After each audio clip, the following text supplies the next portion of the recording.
Questão de ordem, senhor presidente.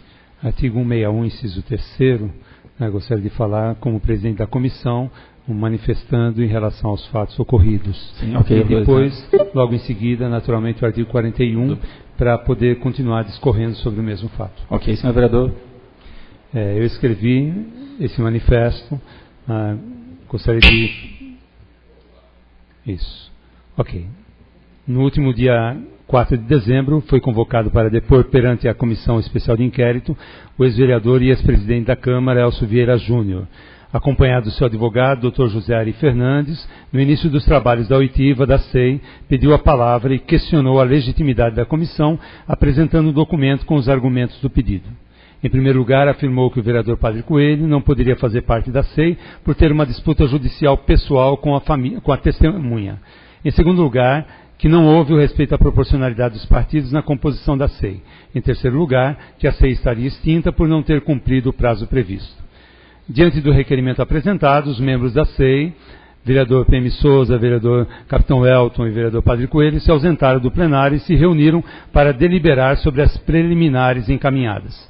Retornando aos trabalhos da SEI no plenário, o presidente vereador Padre Coelho leu, em relação ao primeiro fato apresentado, a impossibilidade do atual presidente da SEI fazer parte da mesma, uma declaração do presidente da Câmara, vereador Luiz Fernando, conferindo legitimidade à participação do vereador Padre Coelho, não havendo interesse pessoal do mesmo no resultado da SEI, mas sim uma questão de interesse público, uma vez que se tratava de irregularidades envolvendo o patrimônio da Câmara Municipal. Em relação à segunda questão, proporcionalidade dos partidos, foi afirmado que, conforme estabelece o artigo 78 do Regimento Interno, o autor do requerimento já é membro nato da SEI. Diz o regimento, apresentado o requerimento, da constituição da Comissão Especial de Inquérito, esse será lido na primeira sessão ordinária subsequente do pedido, e o presidente nomeará de imediato os membros da comissão, mediante o sorteio dentre os vereadores desimpedidos, sendo já membro nato o primeiro signatário do requerimento. Foi recordado que na data do sorteio, diversos vereadores declinaram da sua escolha, abrindo mão da sua participação, não tendo cabimento, portanto, o questionamento sobre a proporcionalidade das bancadas na SEI. Em relação à terceira questão, prazo da comissão, foi apresentado o artigo 87 do Regimento Interno, que estabelece: se não concluir seus trabalhos no prazo que lhe tiver sido estipulado, a comissão ficará extinta, salvo se, antes do término do prazo, seu presidente requerer a prorrogação por menor ou igual prazo, e o requerimento for aprovado pelo plenário, mediante maioria absoluta dos membros da Câmara. No entendimento da comissão, o regimento não estabelece que a prorrogação deva acontecer apenas uma vez, mas que, antes de terminar o prazo, o pedido de prorrogação deverá ser aprovado pelo plenário. Dois requisitos que foram respeitados pela comissão. Portanto, o prazo aprovado pelo plenário vai até o próximo dia 20 de dezembro. Resolvida a questão das preliminares apresentadas pelo ex-presidente e seu advogado, o presidente da SEI explicou aos mesmos e a todos os que estavam presentes que, a partir daquele momento, seria dado início à oitiva da testemunha, durante a qual o ex-presidente estaria respondendo às questões elaboradas pela comissão sobre os fatos que estavam sendo investigados. Nesse momento, o ex-presidente pede a palavra e contra-argumenta, afirmando que não concordava com a decisão da comissão, que, segundo ele, a SEI estava extinta e que ele estaria disposto, naquele momento, a participar de um debate público, no qual ele teria um conjunto de questões a fazer ao presidente da SEI e responderia às questões que o mesmo quisesse formular. Ficou muito claro para todos os que estavam presentes que o ex-presidente estava utilizando de uma estratégia para mudar o foco das investigações e passaria a estar no comando do debate, trazendo outros fatos que não diziam respeito às investigações sobre o patrimônio da Câmara Municipal. Havia no recinto da casa pessoas filmando, fotografando, fazendo coro à fala do ex-presidente. Houve um momento em que o ex-presidente passou a fazer críticas ao próprio partido do presidente da SEI, deixando claro que ele queria transformar aquele espaço em um palanque político.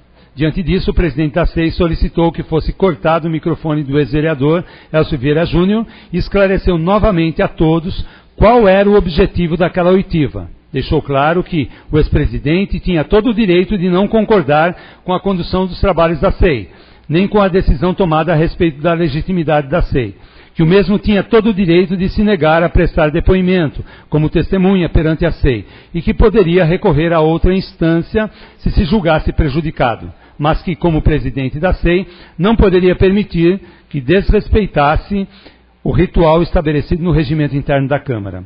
Por diversas vezes perguntou ao ex-presidente e ao seu advogado se estariam dispostos a dar continuidade aos trabalhos de oitiva de testemunha, respondendo às questões formuladas pela SEI. Diante da negativa e da tentativa novamente de transformar o momento num debate político, o presidente da SEI pediu desculpas aos presentes e deu por encerrados os trabalhos daquela tarde. Os debates foram gravados e estão sendo transcritos para constar na íntegra dos trabalhos da SEI, tendo sido dada toda a oportunidade para o ex-vereador e ex-presidente da Câmara esclarecer-se os fatos nos quais ele está envolvido, no que se refere à administração do patrimônio da Câmara Municipal de Lorena. Bom, era esse o manifesto escrito, e eu queria agora trazer algumas questões importantes nesses 5 minutos, senhor presidente. É questão de ordem, artigo 41, como líder do Partido dos Trabalhadores. Obrigado. Em primeiro lugar, nós gostaríamos de ter perguntado a ele, porque houve durante esses últimos anos 2 processos de desincorporação de bens, um que foi em 2010 e outro em 2012. Em 2010 nós não temos nenhuma informação sobre se houve doação ou não, quem foi beneficiado. No entanto, os bens, entre eles calculadoras, no-breaks, estabilizadores, computadores, impressoras, não se encontram na Câmara Municipal em 2010 e, portanto, nós gostaríamos de ter essa informação. Com relação a 2012, é um caso mais grave ainda, foi votado no dia 17 de dezembro de 2012 nessa casa, o projeto de lei desincorporando um conjunto de cerca de 100 itens e equipamentos, avaliados, se todos eles estivessem em condição, em cerca de R$60 mil. A pergunta inicial é se o presidente tinha olhado, visualizado o conjunto de bens que estavam sendo desincorporados, para analisar as condições em que eles se encontravam. Perguntava também se tinha havido algum laudo técnico detalhado, com especificação da situação de cada um dos bens inservíveis. Foi constatado que foi encontrado na relação dos bens, para serem doados, uma compactadora. Essa compactadora, no início desse ano, foi encontrado aí fechado, lacrado, e foi colocada à disposição da Prefeitura. Nós gostaríamos de saber qual a razão pela qual a Câmara comprou um bem como esse, se não tinha utilidade para a Câmara, e como é que é, e se ela foi utilizada durante o período em que ele esteve como presidente da Casa. Por quê? Porque foi encontrada uma nota fiscal de serviço no valor de R$ 1.896, dizendo que houve um processo de recuperação, serviço de manutenção da compactadora, com revisão geral, ajustes, limpeza, reparo do sistema de carburação, embreagem, acelerador, filtros, amortecedores e assim por diante. Então, como justificar a presença da compactadora no rol dos bens inservíveis? Se ela tinha sido acabada de ser reformada em outubro, em novembro foi elaborado esse rol de bens para serem tornados inservíveis. E a justificativa do responsável do patrimônio foi que houve um erro. E a pergunta que nós faríamos para ele é assim: se houve um erro em relação à compactadora, qual a garantia que o ex-presidente dá para a comissão, de que também não houve erro em relação aos outros 98 itens? Portanto, estava ali sendo questionado toda a situação do processo que foi elaborado. Em seguida, foi colocado de que, ao aprovar a lei, seria feita a doação para uma entidade legalmente constituída. A pergunta é, o que ele entende por uma entidade legalmente constituída? Porque a entidade que veio receber ou que foi destinado é a entidade do Horto, que hoje se encontra sem diretoria, efetivamente. Tanto que a pessoa que se fez passar pelo presidente, senhor Alex, que foi secretário adjunto de Educação, ele não é o presidente. Ele se fez passar pelo presidente porque estava totalmente desarticulada aquela entidade. E como é que se beneficiaria uma entidade doando bens que são inservíveis? Uma entidade que está desorganizada, que não tem recursos, o que ela faria com esse conjunto de cerca de 100 itens, entre eles 17 computadores sucateados, obsoletos, estabilizadores, 9 impressoras, 5 notebooks, 4 rádios e tantos outros bens ali? O que se faria com isso numa entidade que simplesmente está desorganizada, depois colocava assim que dentro daquele artigo que foi estabelecido o processo de doação, a entidade deveria integrar esses bens ao seu patrimônio, não podendo dar outro destino a esses bens. Também é um problema, você passa o abacaxi, vamos dizer, para o outro. A pergunta seguinte é, se ele concordava, se ele confirmava que a assinatura no instrumento de doação era dele. E se ele sabia de quem que era a assinatura logo abaixo. Que deveria ser, segundo o documento que está aqui, deveria ser do senhor Alex. No entanto, não foi o senhor Alex que assinou, foi o senhor Leonardo, né, que se fez passar por tesoureiro da entidade, mas não havia nenhum instrumento legal que o gabaritasse para isso. Né? E a pergunta assim, quando é que uma lei passa a entrar em vigor? Ia fazer essa pergunta para ele, porque ele sabe muito bem que a lei passa a entrar em vigor após a sua publicação, ou o prazo estabelecido na própria lei. No entanto, foi aprovado o projeto de lei aqui no dia 17, a lei só foi promulgada e publicada no dia 27, no entanto, no dia 21, ele assinou o instrumento de doação, né, e esses bens foram retirados dessa casa. Todos os atos antes da lei ser promulgada, ser publicada, são atos nulos. E, portanto, aqui ele incorre num crime de improbidade administrativa. E teria outras questões que a gente gostaria que ele respondesse, mas ele sabia que ele teria que responder a essas questões porque ele recebeu na íntegra, conforme solicitado pelo seu advogado, todo o processo das 130 páginas, ou 1.300 e tantas páginas, desculpe, senhor presidente, que foram retirados aqui, vararam a noite aqui trabalhando, para que no dia seguinte, conforme combinado com esse presidente, ele tivesse acesso a essa documentação. E ele sabia, portanto, que se ele colocasse como testemunha aqui, ele não teria como responder a essas questões, porque ele estaria se condenando.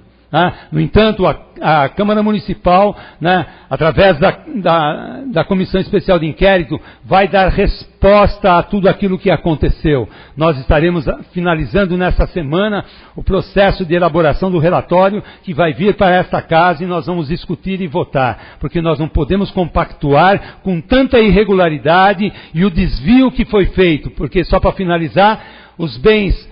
Nós, vereador PM Souza e eu, estivemos na entidade, Sabor, para ver toda essa quantidade enorme de equipamentos que foram doados. E simplesmente nós não encontramos nada. Ou seja, saíram daqui e não foi parar em lugar nenhum que deveria ser parar. Ou seja, está em algum lugar, foi desviado, foi feito dinheiro com isso e alguém se beneficiou. Nem a Câmara e nem a entidade foi beneficiada. E a Comissão Especial de Inquérito tem por obrigação tornar isso público para que não aconteça mais isso que aconteceu nos anos que aqui a gente viu acontecendo. Obrigado, senhor presidente. Vou mudar aqui, senhor. Boa tarde novamente, população. Nobres vereadores, nós, no nosso papel de vereador, que é a nossa função de legislar para casa, fazer leis, mas também de fiscalizar e denunciar quando se tem denúncias. Eu estou hoje, na parte da manhã, eu protocolei junto ao Ministério Público, aqui da cidade de Lorena, através de um apontamento realizado pelo Tribunal de Contas, em maio agora de 2013, referentes às contas do ex-vereador Elcio Vieira Júnior, das contas dele de 2012, nós tínhamos um apontamento referente ao sistema de informática que existia dentro da casa, que era uma empresa cujo nome chama-se Prescom. Então essa empresa, ela tinha aqui na casa, ela tinha protocolado na licitação quando ela venceu, 5 serviços a ser prestados durante os 4 anos do ex-presidente. E desses 5 serviços que ela tinha, ela prestou 3. Teve 2 serviços, um que era o sistema de protocolo e controle de processos, e o outro que era o sistema de edição e publicação de leis, nunca foram instalados, porém foram cobrados todos os meses nos últimos 4 anos. Esses 2 programas colocados durante esses 4 anos, dá para o erário público um valor de aproximadamente R$250 mil que foi cobrado nos últimos 4 anos, sem ser tido utilizado por nenhum desses anos. Então nós buscamos essa informação, agradeço a minha assessoria legislativa que, junto comigo, protocolamos hoje mais de 1.800 páginas, fazendo toda a denúncia, com a denúncia dos pagamentos, com os dias, tudo da forma foi feito. Então hoje, protocolamos isso, e para ter uma ideia, essa empresa que antes cobrava R$25 mil ao mês para prestar o serviço, hoje temos uma empresa que faz por R$5.900 o mesmo serviço. Então nós diminuímos o gasto com relação a essa empresa. Uma outra coisa bastante importante, na fase final do meu pedido junto ao Ministério Público, referente ao ex-presidente dessa casa, eu fiz o seguinte pedido na fase final para não ler inteiro para vocês.